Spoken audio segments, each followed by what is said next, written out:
എല്ലാവർക്കും നമസ്കാരം.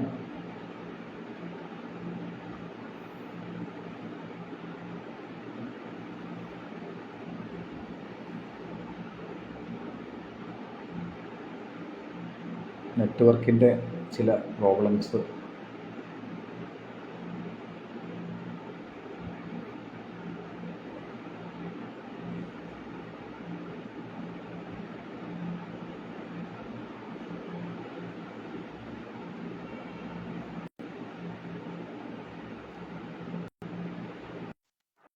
കാണാൻ പറ്റുന്നുണ്ടോ?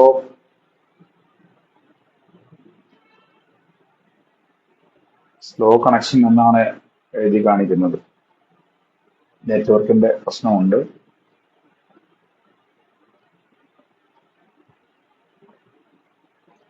കാണാൻ പറ്റുന്നുണ്ട് എങ്കിൽ, സൗണ്ട് കേൾക്കാമെങ്കിൽ ഓൺലൈനിലുള്ളവർ ഒന്ന് കമന്റ് ചെയ്യുക. നമസ്കാരം. കാണാൻ പറ്റുന്നുണ്ടോ, കേൾക്കാൻ പറ്റുന്നുണ്ട് എങ്കിൽ ഒന്ന് കമന്റ് ചെയ്യുക. നെറ്റ്വർക്കിന്റെ ചില പ്രോബ്ലംസ് ഒക്കെയാണോ? കേൾക്കാൻ സാധിക്കുന്നുണ്ടോ? ശബ്ദം ഒക്കെയാണോ?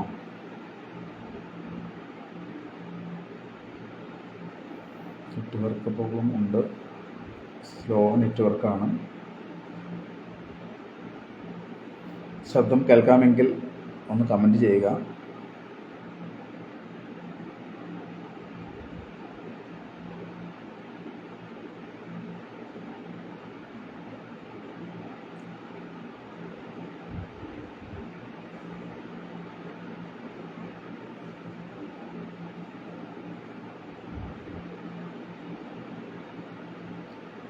ഓക്കെ. അപ്പോൾ ഇന്ന് ശ്രീനാരായണ ഗുരു ഗ്രൂപ്പിൻ്റെ 7ാമത് വാർഷികമാണ് കഴിഞ്ഞു പോയത്, അല്ലെങ്കിൽ കഴിഞ്ഞുകൊണ്ടിരിക്കുന്നത്, അല്ലെങ്കിൽ ഇപ്പോൾ നടന്നുകൊണ്ടിരിക്കുന്നത്. അപ്പോൾ ശ്രീനാരായണ ഗുരു ഗ്രൂപ്പ് എന്ന് പറയുമ്പോൾ ഇന്നത്തെ നമ്മുടെ ലൈവുമായി ബന്ധപ്പെട്ടിരിക്കുന്നു എന്നുള്ളതാണ്. കാരണം ഗുരു എന്ന് പറയുമ്പോൾ ഏറ്റവും ആദ്യം നമ്മുടെ ഉള്ളിൽ അല്ലെങ്കിൽ നമ്മുടെ മനസ്സിൽ ഓടിയെത്തുന്ന ഒന്നാണ് ശ്രീനാരായണ ഗുരു എന്നുള്ളത്. അപ്പോൾ അങ്ങനെയുള്ള ഒരു നാമധേയത്തിൽ ഒരു കൂട്ടായ്മ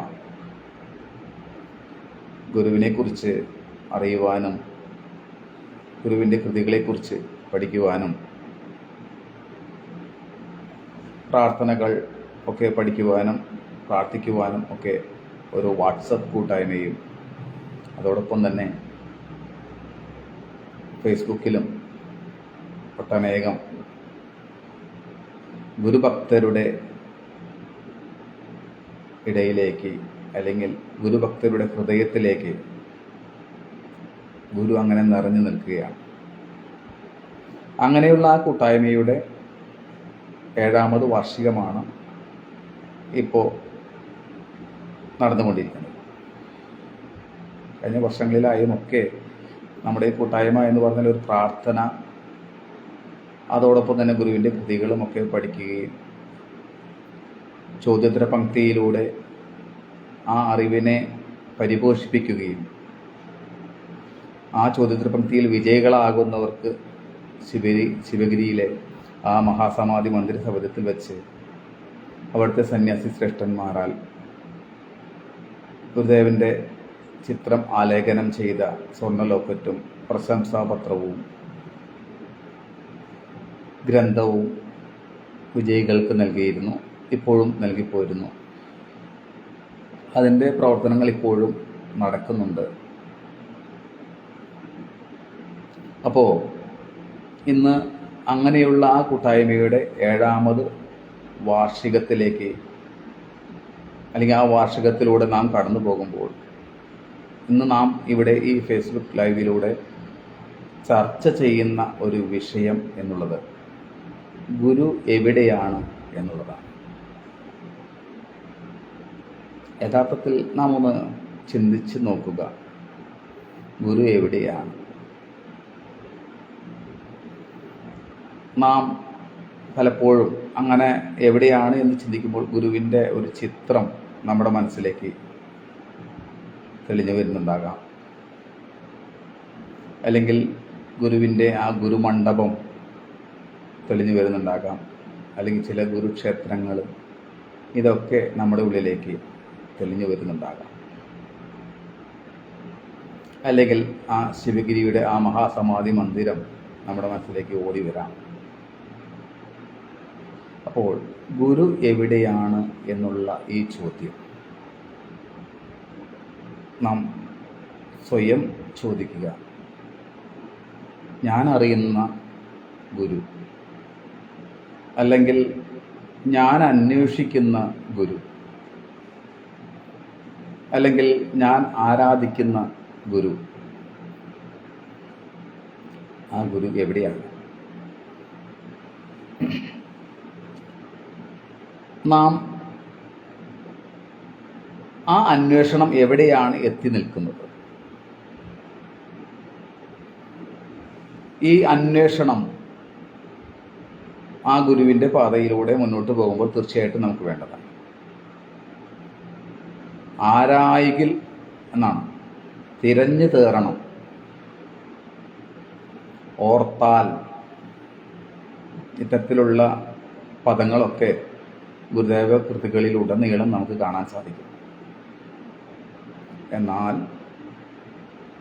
ആ പദത്തെ എത്രമാത്രം നാം ഉൾക്കൊള്ളുന്നുണ്ട്, കേവലം ഒരു പദം എന്നതിനോടൊപ്പമായിട്ട് നാം അതിനെ പറഞ്ഞു പോവുകയോ ആലപിച്ചു പോവുകയോ അല്ലാതെ നാം എത്രമാത്രം അതിനോട് നീതി പുലർത്തുന്നുണ്ട് എന്നുള്ളതാണ് ഇന്നത്തെ ഗുരു എവിടെയാണ് എന്നുള്ള ചോദ്യത്തിൻ്റെ, അല്ലെങ്കിൽ നമ്മുടെ വിഷയത്തിൻ്റെ അടിസ്ഥാനം. കാരണം നാം ഗുരുവിനെ തേടുന്നത് മറ്റെവിടെയോ ആണ്. എന്നിൽ നിന്ന് അന്യമായ എവിടെയോ, അങ്ങ് എവിടെയോ ഇരുന്ന് എൻ്റെ ദുഃഖങ്ങളും പ്രാർത്ഥനകളുമെല്ലാം കേൾക്കുന്ന ഗുരുദേവൻ. അങ്ങനെ കേട്ട് ഈ ഭക്തനോട് അലിവ് തോന്നി ഭക്തനിൽ പ്രസാദിക്കുന്ന ഗുരുദേവൻ. ഞാൻ ഗുരുമണ്ഡപത്തിൽ പോയി പ്രാർത്ഥിക്കുമ്പോഴും ഗുരുപൂജയോ ഗുരുപുഷ്പാഞ്ജലിയോ അത്തരത്തിലുള്ള വഴിപാടുകളിലൂടെയൊക്കെ ഞാൻ എൻ്റെ കഷ്ടതകളും എൻ്റെ സങ്കടങ്ങളുമൊക്കെ ഗുരുവിൽ ഇറക്കി വയ്ക്കുമ്പോൾ ആ കഷ്ടതകൾക്കും സങ്കടങ്ങൾക്കുമൊക്കെ ഒരു അറുതി വരാനായിട്ട്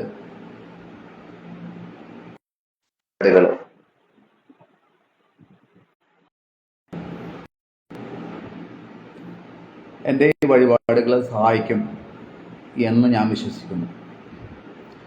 അങ്ങനെയുള്ള ഒരു ഗുരുദേവനെയാണ് എനിക്ക് തോന്നുന്നു ഒരു ഭൂരിഭാഗം ഗുരുഭക്തരും തൻ്റെ നെഞ്ചോട് ചേർത്ത് പിടിക്കുന്നത്.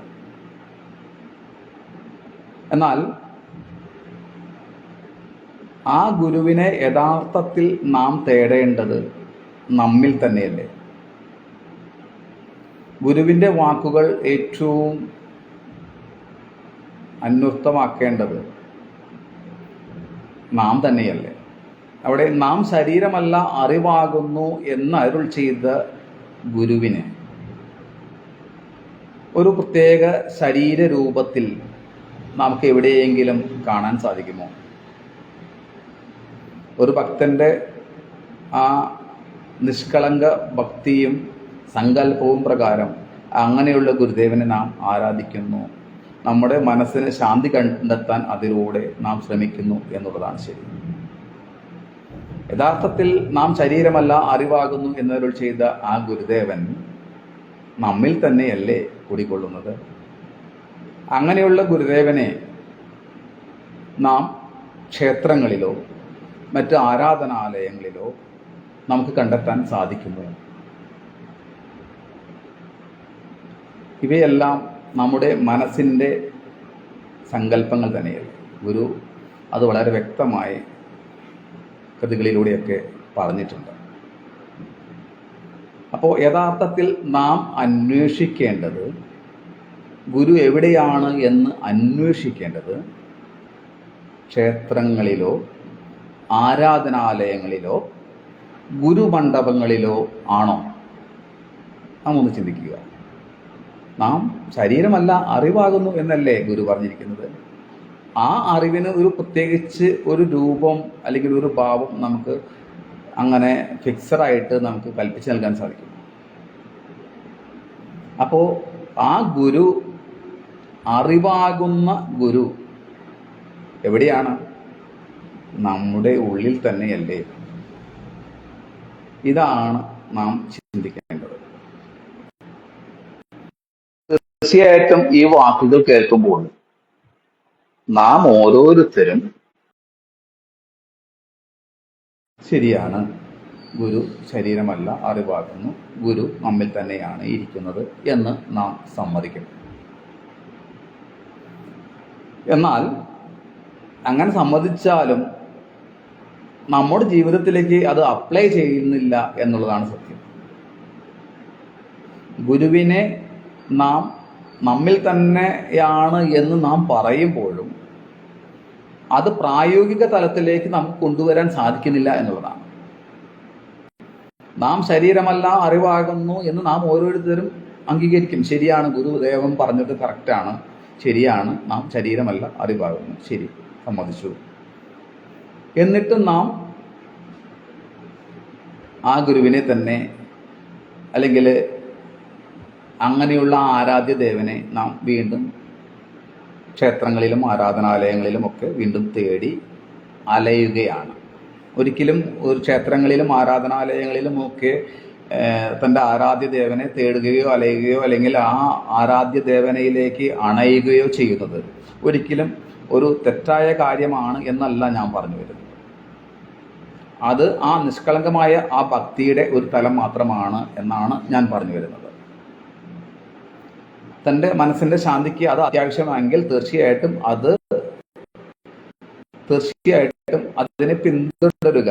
പക്ഷേ അങ്ങനെ പിന്തുടരുമ്പോഴും ഗുരുവിനെ നാം അന്വേഷിക്കുമ്പോൾ അറിവിൻ്റെ തലത്തിൽ നാം അന്വേഷിക്കണം എന്നാണ് പറഞ്ഞു വരുന്നത്. ഗുരുവിൻ്റെ തലത്തിൽ നമുക്ക് ആ ഒരു തലത്തിലേക്ക് നമുക്ക് ചിന്തിക്കുവാനോ എത്തപ്പെടുവാനോ കഴിയോ എന്നൊന്നും നമുക്ക് ആധികാരികമായിട്ട് പറയാൻ സാധിക്കില്ല. പക്ഷേ ഗുരു എന്ന പദത്തെ നാം എപ്പോഴും ഓർക്കണം. ഗുരു എന്ന് പറഞ്ഞാൽ എന്താണ്? ഇരുട്ടിനെ ഇല്ലാതാക്കുന്ന വെളിച്ചമാണ്. അങ്ങനെ അറിവാകുന്ന വെളിച്ചമാണ് ഗുരു. അപ്പം അങ്ങനെ അറിവാകുന്ന വെളിച്ചം നമ്മുടെ ഉള്ളിൽ ഓരോരുത്തരിലും നിറഞ്ഞിരിക്കണം. നാം ഇപ്പോഴും നമ്മുടെ സമൂഹം ഒന്ന് നോക്കിയാൽ നമുക്ക് മനസ്സിലാകും, ബാഹ്യമായ കാര്യങ്ങളിൽ അല്ലെങ്കിൽ ബാഹ്യമായ വിഷയങ്ങളിൽ അങ്ങോട്ടും ഇങ്ങോട്ടും വാദപ്രതിവാദങ്ങളും അല്ലെങ്കിൽ ആ ഗുരുവിൻ്റെ പേരിൽ തന്നെ ഒട്ടേറെ വാദപ്രതിവാദങ്ങളും ഒക്കെ അർത്ഥശൂന്യമായ വാദപ്രതിവാദങ്ങളും ഒക്കെ ഇപ്പോഴും സോഷ്യൽ മീഡിയയിൽ നടന്നുകൊണ്ടിരിക്കുകയാണ്. വാദങ്ങൾ ചെവിക്കൊണ്ടും മതപ്പോരുകൾ കണ്ടും മോദസ്ഥിതനായെന്ന് വസിപ്പൂമല പോലെ. അങ്ങനെയുള്ള ഒരു ഗുരുവിനെയാണ് നാം ആരാധിക്കുന്നത്, അല്ലെങ്കിൽ അറിയാൻ ശ്രമിക്കുന്നത്, അന്വേഷിക്കുന്നത്. അപ്പോൾ അങ്ങനെയുള്ള ഗുരുവിനെ നാം അന്വേഷിക്കുമ്പോൾ നമ്മളിലും ആ ഗുണത്തെ സ്വാംശീകരിക്കുവാൻ നാം ശ്രമിക്കണം. പുറമേയുള്ള വാദപ്രതിവാദങ്ങളിലൊന്നും കാമ്പില്ല എന്ന് അറിഞ്ഞുകൊണ്ട് നമുക്ക് അത്തരത്തിലുള്ള അർത്ഥശൂന്യമായ വാഗ്ജൽപ്പനങ്ങളിൽ നിന്ന് പിന്മാറി നിൽക്കുവാൻ നമുക്ക് സാധിക്കണം. നമ്മുടെ മനസ്സിനെ കുറച്ചുകൂടി ശാന്തമായി മുന്നോട്ട് കൊണ്ടുപോകാൻ നമുക്ക് സാധിക്കണം. എന്നാൽ യഥാർത്ഥത്തിൽ ഇപ്പോഴും ഗുരുവിനെ നാം ആരാധിക്കുന്നത്, എനിക്ക് തോന്നുന്നു, ഗുരു നടത്തിയ ഒട്ടനേകം ക്ഷേത്രപ്രതിഷ്ഠകൾ, അതിനോടൊപ്പം തന്നെ ഗുരുവിനെയും മറ്റൊരു ദേവപ്രതിഷ്ഠയായി അംഗീകരിച്ചുകൊണ്ട് അത്തരത്തിലൊരു ദേവതാ സങ്കല്പത്തിൽ മാത്രമാണ് ഗുരുവിനെ ഇപ്പോഴും ആരാധിക്കുന്നത്, ഗുരുദേവനെ ആരാധിക്കുന്നത്. ഗുരുവിനെ നാം കാണാൻ ശ്രമിക്കുന്നില്ല, അല്ലെങ്കിൽ ഗുരുവിനെ നാം അറിയാൻ ശ്രമിക്കുന്നില്ല എന്നുള്ളതാണ്. ഗുരുവിന് പൂജ ചെയ്യേണ്ടത് നാം സ്വയം മനനം ചെയ്തുകൊണ്ടാണ്, നാം നമ്മെ തന്നെ അറിഞ്ഞുകൊണ്ടാണ്. അപ്പോഴാണ് നമ്മിലെ ഇരുട്ടാകുന്ന ആ അജ്ഞത മാറി നമ്മിൽ വെളിച്ചമുണ്ടാവുകയുള്ളൂ. അങ്ങനെ വെളിച്ചമുണ്ടാകുമ്പോൾ നമ്മുടെ ഉള്ളിലുള്ള വാദപ്രതിവാദങ്ങളൊക്കെ ഇല്ലാതാകും. ആരോടും തർക്കിക്കേണ്ടതില്ല. ഏതൊരുവനും അവൻ്റെ ശരിയിൽ നിന്നുകൊണ്ടാണ് സംസാരിക്കുന്നത്. ഇപ്പോൾ ഞാനീ പറയുന്ന വിഷയവുമായി ബന്ധപ്പെട്ടായാലും വ്യത്യസ്തങ്ങളായ അഭിപ്രായങ്ങളും അഭിപ്രായ വ്യത്യാസങ്ങളും ഉണ്ടാകാം. അതൊക്കെ അവരവരുടെ ശരികളിൽ നിന്നുകൊണ്ടാണ്, അവരവരുടെ അറിവിൽ നിന്നുകൊണ്ടാണ് സംസാരിക്കുന്നത്. ഇത് നാം മനസ്സിലാക്കി കഴിഞ്ഞാൽ, ഇത് നാം അംഗീകരിച്ചു കൊടുക്കാൻ നമുക്ക് സാധിച്ചാൽ പിന്നെ നമുക്ക് വാദപ്രതിവാദങ്ങൾ ഉണ്ടാകുമോ? ഇത് തന്നെയല്ലേ ഗുരുദേവൻ കരണവും ഇന്ദ്രിയവും കളേബരം തൊട്ടറിയും അനേക ജഗത്തുമോർക്കിലെല്ലാം പരവെളി തന്നിലുയർന്ന ഭാനുമാൻ തൻ തിരുഗുരുവാണ് തിരഞ്ഞു തേടിയിടണം എന്ന് പറഞ്ഞത്.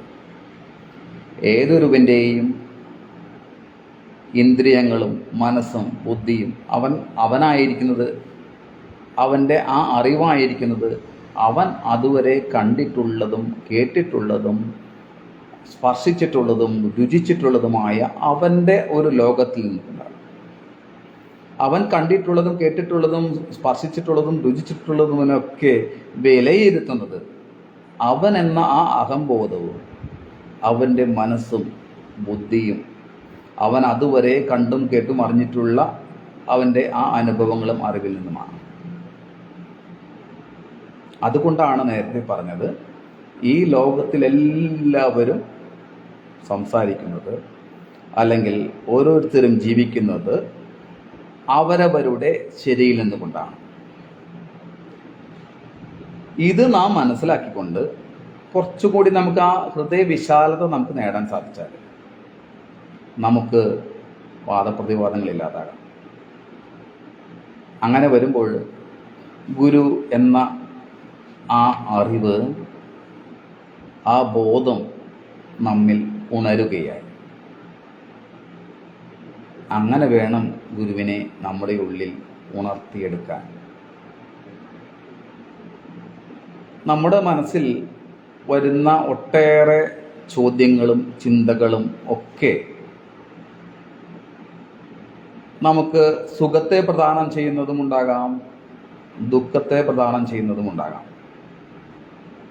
എന്നാൽ നാം അതിനെ, സുഖത്തെ പ്രദാനം ചെയ്യുന്നതിനെ നാം വളരെ സ്വീകാര്യമായും ദുഃഖത്തെ പ്രദാനം ചെയ്യുന്നതിനെ തീർച്ചയായിട്ടും അതിനെ ഒഴിവാക്കുകയോ അല്ലെങ്കിൽ അതിനോട് പ്രതികരിക്കുകയോ അല്ലെങ്കിൽ ഓവറായിട്ട് പ്രതികരിക്കുകയോ ചെയ്യുന്നു. യഥാർത്ഥത്തിൽ സുഖവും ദുഃഖവും ഏതൊരു മനുഷ്യൻ്റെയും ജീവിതത്തിൽ ഉള്ളത് തന്നെ. ഈ ലോകത്ത് ഒരു മനുഷ്യൻ്റെയും ജീവിതത്തിൽ സുഖവും ദുഃഖവും മാറി നിൽക്കുന്നില്ല. എന്നാൽ ഈ സുഖവും ദുഃഖവും അത് ആ വ്യക്തിയെ എത്രത്തോളം ബാധിക്കുന്നു എന്നുള്ളത് അവൻ്റെ കാഴ്ചപ്പാടുകളെ അനുസരിച്ചിരിക്കും. ഒരു 100 രൂപ ശമ്പളമുള്ള അല്ലെങ്കിൽ ഒരു 100 രൂപ ഒരു ദിവസം കൂലി ലഭിക്കുന്ന ഒരാളും 10,000 രൂപ സാലറി ലഭിക്കുന്ന അല്ലെങ്കിൽ ശമ്പളം ലഭിക്കുന്ന കുറച്ചും കൂടി റിച്ചായിട്ടുള്ള ഒരാൾ, ഇവരിൽ നിന്ന് ഒരു 50 രൂപ നഷ്ടപ്പെട്ടാൽ തീർച്ചയായിട്ടും ആ 100 രൂപ കൂലി വാങ്ങുന്നവന് അതിയായ സങ്കടമുണ്ടാകും. എന്നാൽ സാലറി വാങ്ങുന്ന വളരെ റിച്ചായിട്ടുള്ള ആ ആൾക്ക് 50 രൂപ പോയാൽ വലിയ സങ്കടം ഉണ്ടാവില്ല. എന്തുകൊണ്ടാണെന്ന് വെച്ചാൽ ഈ 100 രൂപ കൂലി വാങ്ങുന്നവൻ്റെ ജീവിതം, അല്ലെങ്കിൽ അവൻ്റെ ചിന്തകൾ, അല്ലെങ്കിൽ അവൻ ഒരു വൃത്തം വരച്ചാൽ ആ 100 രൂപയ്ക്ക് ഉള്ളിൽ നിൽക്കുന്ന ഒരു ജീവിതമാണ് അവൻ്റെ. എന്നാൽ വലിയ ശമ്പളം വാങ്ങുന്ന ആളുടെ ജീവിതം കുറച്ചും കൂടി വലുതാണ്. ഇതൊരു ശമ്പളത്തിൻ്റെ കാര്യമാണ് കേട്ടോ. ഈ സ്ഥാനത്ത് ഹൃദയത്തെ നമുക്ക് സ്ഥാപിക്കാം. സങ്കുചിതമായ കാഴ്ചപ്പാടുള്ള ഒരാൾക്ക് ഏതൊരു ചെറിയ കാര്യവും വളരെ പെട്ടെന്ന് ഫീൽ ചെയ്യുകയും അല്ലെങ്കിൽ അതിനോട് റിയാക്ട് ചെയ്യുകയും കൂടുതൽ പ്രക്ഷുബ്ധമായ അവസ്ഥയിലേക്കും അല്ലെങ്കിൽ സങ്കടകരമായ അവസ്ഥയിലേക്കും ഒക്കെ പോകാം. എന്നാൽ കുറച്ചും കൂടി വിശാലമായി കാണുന്ന ഒരാളെ സംബന്ധിച്ചിടത്തോളം അവൻ്റെ ജീവിതത്തിൽ വരുന്ന ഏതൊരു വിഷയവും വളരെ നിസ്സാരമായി തോന്നാം. ഒരു ഉദാഹരണം കൂടി പറഞ്ഞാൽ, നാം ഒരു ചെറിയ കപ്പിൽ ഒരു ജലം എടുത്തു വച്ചാൽ ആ ജലത്തിലേക്ക് 1 രൂപ നാണയത്തുട്ട് നാം ഇട്ടാൽ ആ കപ്പിലുണ്ടാകുന്ന അലകൾ എത്രയായിരിക്കും? നമുക്ക് തീർച്ചയായിട്ടും സങ്കല്പിക്കാൻ സാധിക്കും. അലകൾ വന്നു പോകുന്നത് നമുക്ക് കാണാൻ സാധിക്കും. എന്നാൽ ആ 1 രൂപ നാണയത്തുട്ട് വലിയൊരു പുഴയിലേക്കോ വലിയൊരു ജലാശയത്തിലേക്കോ ആ ഒരു നാണയത്തുട്ട് ഇട്ടാൽ ആ നാണയത്തുട്ട് വീഴുന്നത് കൊണ്ട് ആ ജലാശയത്തെ ബാധിക്കുന്ന തരത്തിൽ ഏതെങ്കിലും തരത്തിലുള്ള ഒരു അലകൾ ഉണ്ടാകുമോ? ഒരിക്കലുമില്ല. കാരണം അത്രയും വലിയ ജലാശയത്തിൽ ഒരു നാണയത്തുട്ട് വീണാൽ ഒന്നുമില്ല, അറിയുക പോലുമില്ല. എന്നാൽ ഒരു ചെറിയ കപ്പിൽ ആ നാണയത്തുട്ട് വീഴുമ്പോൾ വലിയ അലകൾ ഉണ്ടാകും. ഇതുപോലെ നമ്മുടെ ഹൃദയമാകുന്ന ആ കപ്പിലാണ് നമ്മുടെ അനുഭവങ്ങളാകുന്ന അല്ലെങ്കിൽ നമ്മുടെ ജീവിത പ്രശ്നങ്ങളാകുന്ന ഈ നാണയത്തുട്ടുകൾ വീണുകൊണ്ടിരിക്കുന്നത്. അതുകൊണ്ടാണ് നമുക്ക് ഒന്നിനു പുറകെ ഒന്നായിട്ട് എപ്പോഴും ഇങ്ങനെ പ്രശ്നങ്ങൾ വന്നുകൊണ്ടിരിക്കുന്നത്. കാരണം നമ്മുടെ ഹൃദയമൊക്കെ വളരെ ചെറിയ പാത്രമാണ്, സങ്കുചിതമാണ്.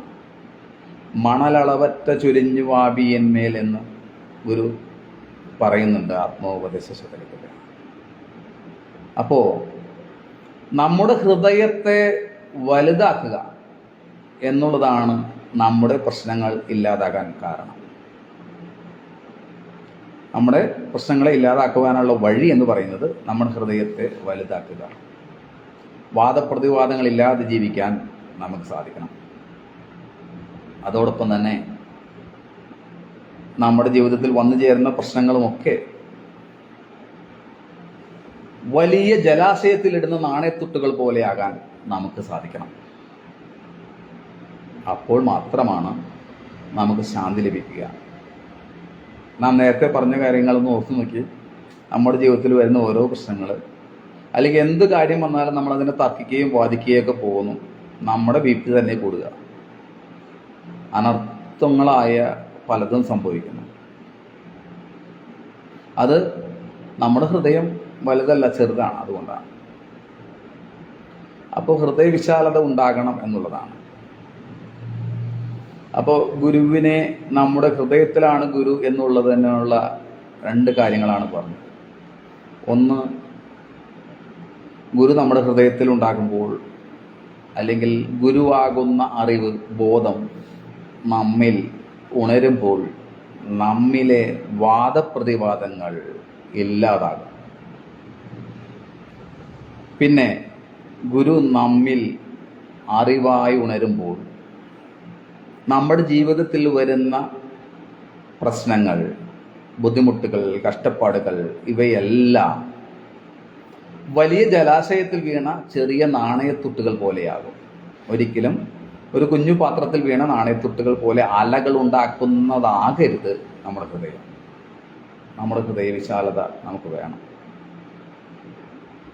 കാരണം ഈ ഹൃദയവിശാലത ഉണ്ടാകണമെങ്കിൽ എന്താണ് വേണ്ടത്? നാം ജീവിക്കുന്ന ഓരോ ചുറ്റുപാടും സാഹചര്യങ്ങളും ഒക്കെ വ്യത്യസ്തമായിരിക്കും. ഏറ്റവും നേരത്തെ പറഞ്ഞതുപോലെ തന്നെ അതിൻ്റെ മറ്റൊരു വേഷത്തിലേക്ക് ചിന്തിച്ചാൽ 100 രൂപ കൂലി വാങ്ങുന്നവന് 50 രൂപ കിട്ടിയാൽ വളരെ സന്തോഷമായി. അതുകൊണ്ട് അവൻ നല്ല രീതിയിൽ ഒരു ദിവസം അല്ലെങ്കിൽ കുറച്ച് ദിവസങ്ങൾ ആ 50 രൂപ കൊണ്ട് തള്ളി നീക്കും.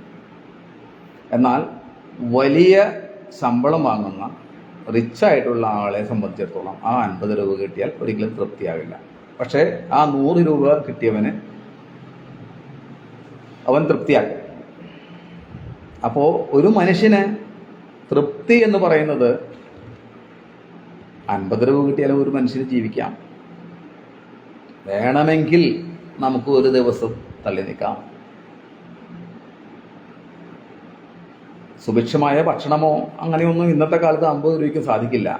എങ്കിൽ പോലും ഒരു ജീവൻ നിലനിർത്തുന്നതിന് അത്യാവശ്യം ഒന്ന് നിലനിർത്തി പോകുന്നതിന് 50 രൂപ വേണ്ടി സാധിക്കും വേണമെങ്കിൽ. പക്ഷെ ഇന്നത്തെ കാലത്ത് നമുക്ക് 50 രൂപയ്ക്ക് ആർക്കൊന്നും നിലനിൽക്കാൻ പറ്റില്ല, അല്ലേ? അപ്പോൾ ഞാൻ പറഞ്ഞു വരുന്നത്, നമ്മുടെ മനസ്സിൻ്റെ തൃപ്തിയാണ് നമ്മുടെ ഹൃദയവിശാലത ഉണ്ടാക്കുന്നത്. ഏറ്റവും ചെറിയ കാര്യങ്ങളിൽ പോലും സന്തോഷിക്കുവാൻ നമുക്ക് സാധിക്കണം. അപ്പോൾ നമുക്ക് ഹൃദയവിശാലത ഉണ്ടാകും. നാം ഒരു നേരം ഒരല്പം കഞ്ഞി കുടിക്കുമ്പോൾ ആ കഞ്ഞി കുടിക്കുന്നതിൻ്റെ ആ ഒരു ടേസ്റ്റ് നമുക്ക് നല്ല രീതിയിൽ ആസ്വദിക്കാൻ നമുക്ക് പറ്റണം. യഥാർത്ഥത്തിൽ നാം ഭക്ഷണം ഇപ്പോൾ നാം ആസ്വദിക്കുന്നുണ്ടോ? എനിക്ക് സംശയമാണ്. അപ്പോൾ നമുക്ക് അത്തരത്തിലുള്ള ചെറിയ ചെറിയ കാര്യങ്ങളിൽ നമുക്ക് ജീവിതത്തെ ആസ്വദിക്കാൻ പറ്റണം. നാം ഇപ്പോൾ നമ്മുടെ ചെറുപ്പത്തിലേക്ക് ഒന്ന് ചിന്തിച്ച് നോക്കിയാൽ നമുക്ക് മനസ്സിലാകും, അന്ന് ചെറുപ്പത്തിൽ വലുതെന്ന് കരുതിയ പല കാര്യങ്ങളും വളരെ നിസ്സാരങ്ങളായിരുന്നു. അത് ഇന്ന് നാം വളരെ നല്ല രീതിയിൽ അത് എൻജോയ് ചെയ്യുന്നു. ഇനി ആ ഒരു കാലം കൂടി തിരിച്ചു കിട്ടിയിരുന്നെങ്കിൽ എന്ന്. എന്നാൽ ഇന്ന് നാം ജോലിയുമായി ബന്ധപ്പെട്ട് മറ്റുള്ള പല പല ജീവിത പ്രാരാബ്ദങ്ങളിലൂടെ കടന്നു പോകുമ്പോൾ നാം അസ്വസ്ഥമാണ്. എന്നാൽ ഇനിയും കുറേ കാലം കഴിഞ്ഞ് നമുക്ക് വയസ്സാകും. ഒരു പക്ഷേ എഴുന്നേറ്റ് നടക്കാൻ പോലും പറ്റാത്ത ഒരു സാഹചര്യമൊക്കെ വരുമ്പോൾ വാർദ്ധക്യത്തോട്, അല്ലെങ്കിൽ ആ വാർദ്ധക്യത്തിൽ നിന്നുകൊണ്ട് മരണത്തെ നോക്കിക്കാണുമ്പോൾ, അല്ലെങ്കിൽ മരണത്തെ ഒരുപാട് സ്നേഹിച്ചു തുടങ്ങുന്ന വാർദ്ധക്യങ്ങളുണ്ട്. ജീവിത കഷ്ടപ്പാടുകളെല്ലാം ഈ ജീവിതത്തിൽ ചെയ്ത് കൂട്ടിയിട്ട്, അല്ലെങ്കിൽ ഈ കഷ്ടപ്പാടുകളെല്ലാം അനുഭവിച്ചിട്ട് വാർദ്ധക്യത്തിൽ പിന്നെയും ദുരിതങ്ങൾ ബാക്കിയാകുന്നവർ. അവർ ചിന്തിക്കുന്നുണ്ടാവും, എൻ്റെ ആ നല്ല കാലത്ത്, എനിക്ക് ആ ജോലി ഉണ്ടായിരുന്ന സമയത്ത് എത്രയോ എൻ്റെ ഏറ്റവും നല്ല നിമിഷങ്ങളാണ് ആ കഴിഞ്ഞു പോയത്. എൻ്റെ കയ്യിൽ അന്ന് എത്ര കാശാണ് വന്നത്. ആ കാശ് കൊണ്ട് നമുക്ക് കുറച്ച് സൂക്ഷിച്ചു വച്ചിരുന്നെങ്കിൽ, അല്ലെങ്കിൽ എൻ്റെ മകന് ആ പൈസയുടെ ഒരല്പം വീതം എൻ്റെ മകന് നൽകാൻ സാധിച്ചിരുന്നെങ്കിൽ, അല്ലെങ്കിൽ എൻ്റെ ഭാര്യയ്ക്ക് നൽകാൻ സാധിച്ചിരുന്നെങ്കിൽ, അല്ലെങ്കിൽ എൻ്റെ ഭർത്താവിനെ ഒന്നും കൂടി ശുശ്രൂഷിക്കാൻ സാധിച്ചിരുന്നെങ്കിൽ, ഇങ്ങനെ ഒരുപാട് നഷ്ടബോധങ്ങൾ നമുക്കുണ്ടാകും. അപ്പോൾ ഈ നഷ്ടബോധങ്ങളൊക്കെ ഉണ്ടാകുന്നത് എന്തുകൊണ്ടാണ്? അതത് സമയങ്ങളിൽ നമുക്ക് ജീവിതത്തെ ആസ്വദിക്കാൻ സാധിച്ചില്ല എന്നുള്ളതാണ്. നിത്യഗുരുവിൻ്റെ ഒരു വാക്കുണ്ട്, ഇന്ന് ഈ നിമിഷത്തിൽ ജീവിക്കുക എന്നുള്ളതാണ്. അതെ, നാം ഓരോരുത്തരും ഇന്ന് ഈ നിമിഷത്തിൽ ജീവിക്കാൻ നാം തയ്യാറായി കഴിഞ്ഞാൽ നമുക്ക് ഹൃദയവിശാലതയുണ്ടാകും. ആ ഹൃദയവിശാലത വന്നാൽ മാത്രമേ നമ്മുടെ ജീവിതത്തിൽ സങ്കടങ്ങൾ അകലുകയുള്ളൂ. നേരത്തെ പറഞ്ഞതുപോലെ വിശാലമായ ആ ജലാശയത്തിൽ വീണ നാണയത്തൊട്ടുകൾ പോലെ നമ്മുടെ സങ്കടങ്ങളും ഒക്കെ വളരെ ചെറുതായിരിക്കും. അപ്പോൾ നാം പറഞ്ഞു വരുന്നത്, ഗുരുവിനെ അന്വേഷിക്കേണ്ടത് ക്ഷേത്രങ്ങളിലോ അല്ലെങ്കിൽ ഗുരുമണ്ഡപങ്ങളിലോ ശിവഗിരിയുടെ മഹാസമാധി മന്ദിര സവിധത്തിലോ അല്ല. ഇത് പറയുമ്പോൾ ചിലപ്പോൾ പലരും നെറ്റിത്തൊളിച്ചേക്കാം. ഗുരുവിനെ അന്വേഷിക്കേണ്ടത് നിങ്ങളുടെ ഹൃദയത്തിലാണ്. നിങ്ങളുടെ ഹൃദയത്തിൽ നിങ്ങൾ ഗുരുവിനെ അന്വേഷിക്കൂ. ഗുരു പറഞ്ഞു തന്ന ആ അറിവ്, ആ കൃതികളിലൂടെ നാം മുന്നോട്ട് പോയി അതിനെ മനനം ചെയ്ത് നമ്മുടെ ജീവിതത്തിൽ അപ്ലൈ ചെയ്യാൻ സാധിച്ചാൽ ഗുരു നിങ്ങളുടെ ഉള്ളിൽ ഉണ്ട് എന്ന് പറയാം. അതല്ലാതെ ബാഹ്യമായിട്ടുള്ള ഈ ഓട്ടപ്പാച്ചിലുകൾ കൊണ്ട് ഒരിക്കലും ഗുരുവിനെ കണ്ടെത്താൻ സാധിക്കില്ല. ഗുരുവിനെ കണ്ടെത്തണമെങ്കിൽ അത് നിങ്ങളിൽ തന്നെ തേടണം. അതാണ് എനിക്ക് പറയാനുള്ളത്. ഗുരുവിനെ തേടണമെങ്കിൽ നിങ്ങളുടെ ഉള്ളിൽ തന്നെ തേടണം. നിങ്ങളുടെ ജീവിത പ്രശ്നങ്ങൾക്കുള്ള ഉത്തരം നിങ്ങളിൽ തന്നെയാണ്. നിങ്ങളുടെ ദുഃഖങ്ങൾക്ക് കാരണം നിങ്ങൾ തന്നെയാണ്. ഒരു സംശയവുമില്ല. മറ്റൊരാളല്ല നിങ്ങളുടെ ദുഃഖത്തിന് കാരണം. ഞാനൊരു എക്സാമ്പിൾ പറയാം. ഒരു വീട്ടിൽ ഒരച്ഛനും മകനും. അച്ഛൻ അവിടെ ആ വീട്ടിൽ അച്ഛൻ പറഞ്ഞു, മകനോട് പറഞ്ഞു, മോനെ പഞ്ചസാര വാങ്ങിച്ചിട്ട് വരണം, നാളേക്ക് ചായക്ക് പഞ്ചസാരയില്ല എന്ന് പറഞ്ഞു. മകൻ പറഞ്ഞു ഓക്കെ വാങ്ങിച്ചിട്ട് വരാം. എന്നിട്ട് അവൻ മൊബൈലിൽ ഇരുന്ന് ഗെയിം കളിക്കാൻ തുടങ്ങി. ആ അച്ഛൻ വന്നു, കുറച്ച് കഴിഞ്ഞ് പറഞ്ഞു, മോനെ പഞ്ചസാര വാങ്ങിച്ചിട്ട് പോയോ, നാളെ നേരം വെളുക്കുമ്പോൾ അല്ലെങ്കിൽ ചായ പഞ്ചസാര ഇല്ലാണ്ട് മധുരം ഇല്ലാണ്ട് ചായ കുടിക്കേണ്ടി വരും കേട്ടോ എന്ന് പറഞ്ഞു. അപ്പോഴും മകൻ പറഞ്ഞു ഓക്കെ ശരി. അങ്ങനെ ഒരു ഉച്ച സമയത്തോടു കൂടി പറഞ്ഞ ആ പഞ്ചസാര വാങ്ങിച്ചുകൊണ്ട് വരാമെന്ന് പറഞ്ഞിട്ട് വൈകുന്നേരം 7:30 ആയപ്പോഴും മകൻ ഫോണിൽ നിന്ന് എഴുന്നേറ്റിട്ടില്ല, പഞ്ചസാര വാങ്ങിച്ചു കൊണ്ടിട്ടില്ല.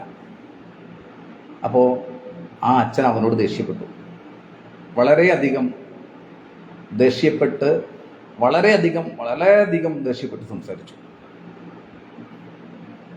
ദേഷ്യപ്പെട്ട് സംസാരിച്ചപ്പോൾ അവൻ ശാന്തമായി ആ മൊബൈലിൽ നിന്ന് കണ്ണെടുത്തുകൊണ്ട് ആ അച്ഛൻ്റെ മുഖത്ത് നോക്കി പറഞ്ഞു, അച്ഛാ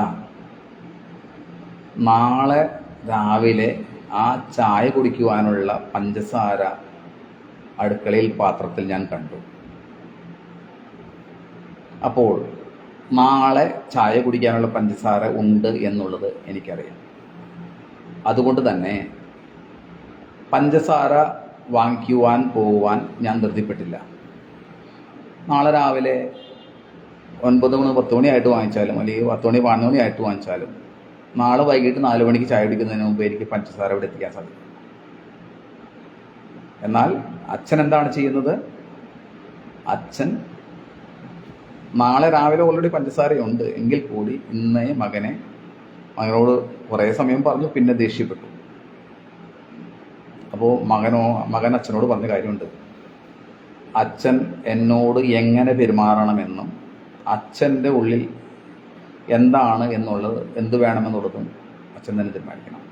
അച്ഛൻ ദേഷ്യപ്പെടണോ, കരയണോ, അല്ലെങ്കിൽ വാശി പിടിക്കണോ, ഒച്ചയുണ്ടാക്കണോ, എന്ത് വേണമെന്ന് അച്ഛന് തീരുമാനിക്കാം. നാളെ നേരം വെളുക്കുമ്പോൾ ചായ പിടിക്കാനുള്ള പഞ്ചസാര വീഴുണ്ടെന്നുള്ള കാര്യം എനിക്കറിയാം. ഇത് അറിഞ്ഞിരുന്നിട്ടും അച്ഛൻ എന്നോട് ദേഷ്യപ്പെടുന്നത് അല്ലെങ്കിൽ പഞ്ചസാര ഇല്ല എന്ന് പറഞ്ഞ് അച്ഛൻ വിഷമിക്കുന്നത് കണ്ടിട്ട് എനിക്ക് ഒന്നും പറയാനില്ല. ആ അച്ഛൻ ദേഷ്യപ്പെടണോ,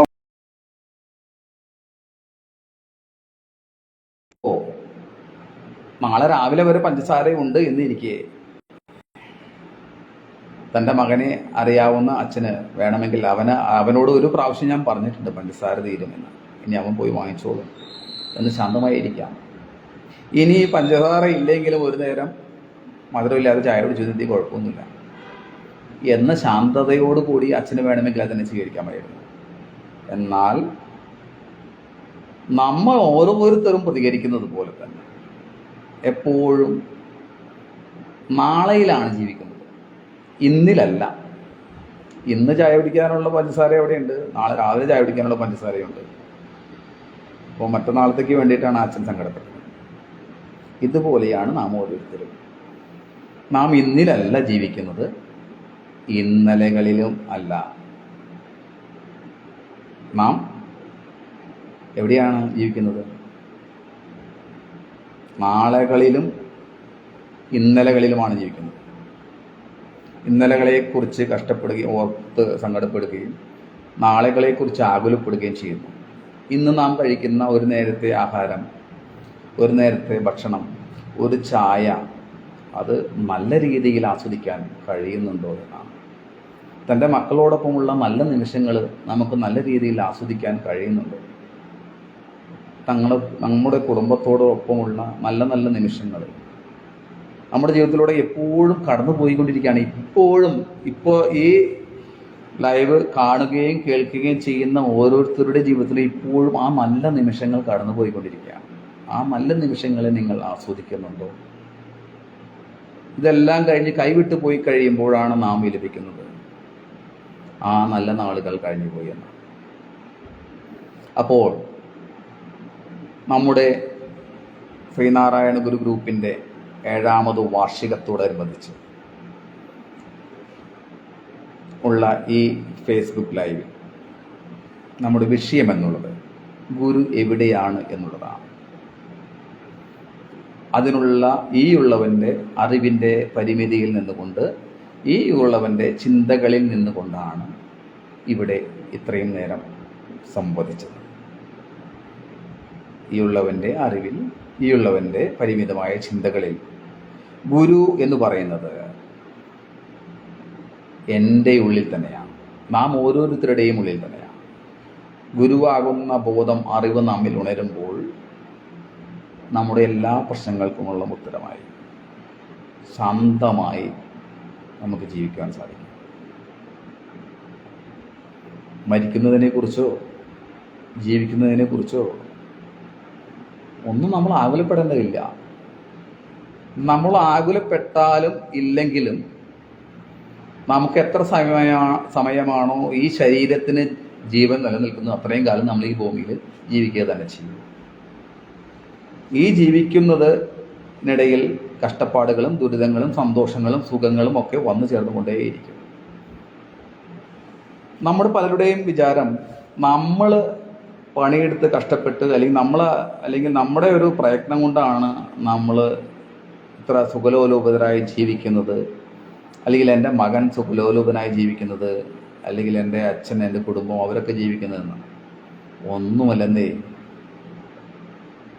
നമ്മുടെ സമൂഹത്തിലേക്ക് ഒന്ന് നോക്കിയാൽ മതി.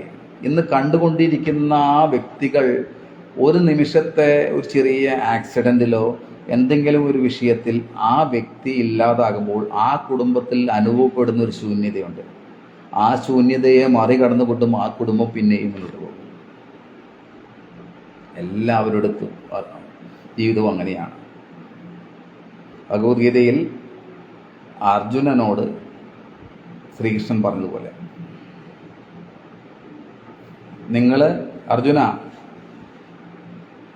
നീ ഇപ്പോൾ യുദ്ധം ചെയ്താലും ചെയ്തില്ലെങ്കിലും അവരുടെ ജീവിതം അവർ മരിക്കുക തന്നെ ചെയ്യും. ജീവിതവും മരണവും ഒക്കെ ഇതിൻ്റെ ഒരു ഭാഗം മാത്രമാണ്.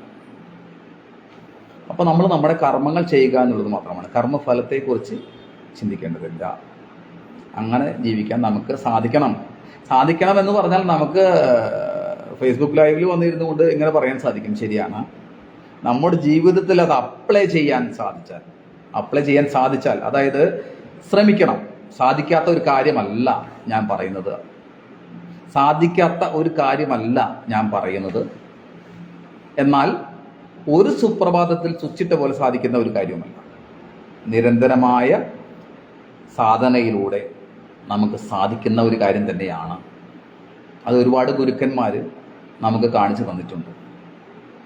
അപ്പോൾ അങ്ങനെയുള്ള ഗുരു നിങ്ങളുടെ ഉള്ളിൽ ഉണരട്ടെ, അല്ലെങ്കിൽ നമ്മുടെ ഉള്ളിൽ ഉണരട്ടെ. വാദപ്രതിവാദങ്ങളില്ലാതാകുന്ന ഹൃദയവിശാലത കൊണ്ട് എല്ലാത്തിനെയും സഹിക്കുവാനും ക്ഷമിക്കുവാനും എല്ലാവരോടും ചേർത്ത് പിടിക്കുവാനും സാധിക്കുന്ന ഒരു ഗുരു, ഒരു അറിവ് നിങ്ങളിൽ ഉണരട്ടെ. അതിനു വേണ്ടിയിട്ടായിരിക്കണം, അങ്ങനെയായിരിക്കണം നാം ആ ഗുരുവിൻ്റെ പാത പിന്തുടരേണ്ടത്. അങ്ങനെയായിരിക്കണം നമ്മുടെ ജീവിതവും.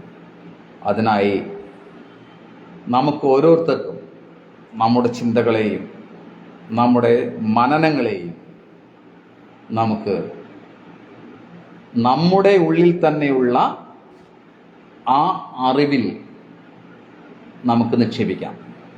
അതിൽ നിന്നെടുത്ത് നമ്മുടെ ജീവിതത്തിൽ ഓരോ നിമിഷവും സംഭവിച്ചു കൊണ്ടിരിക്കുന്ന ഓരോ കാര്യങ്ങളെയും മനനം ചെയ്യുവാൻ. ഞാൻ എന്താണ് ഇങ്ങനെ സംസാരിക്കുന്നത്, അല്ലെങ്കിൽ ഞാൻ എന്തിനാണ് അവനോട് ദേഷ്യപ്പെട്ടത്, എനിക്ക് കുറച്ചും കൂടി സോഫ്റ്റായിട്ട് അവൻ്റെ അടുത്ത് പെരുമാറാമായിരുന്നു, അല്ലെങ്കിൽ ഞാൻ എന്തിനാണ് ഇപ്പം ഇത്ര കാശിന് വേണ്ടി ഞാൻ ഇങ്ങനെ കിടന്ന് അലയുന്നത്, ഇതില്ലെങ്കിൽ ഇപ്പം എന്താ കുഴപ്പം, ജീവിക്കാൻ പറ്റും. അപ്പോൾ വെട്ടിപ്പിടിക്കലുകളൊക്കെ ഇല്ലാതാകും. അങ്ങനെ നമ്മുടെ ഉള്ളിൽ അറിവാകുന്ന ഗുരു ഉണരട്ടെ. അതിനുവേണ്ടി ഇനിയും നമുക്ക് യാത്ര തുടരാം, നമുക്ക് ഇനിയും കണ്ടുമുട്ടാം. നമസ്കാരം. ഗുരു പോകും.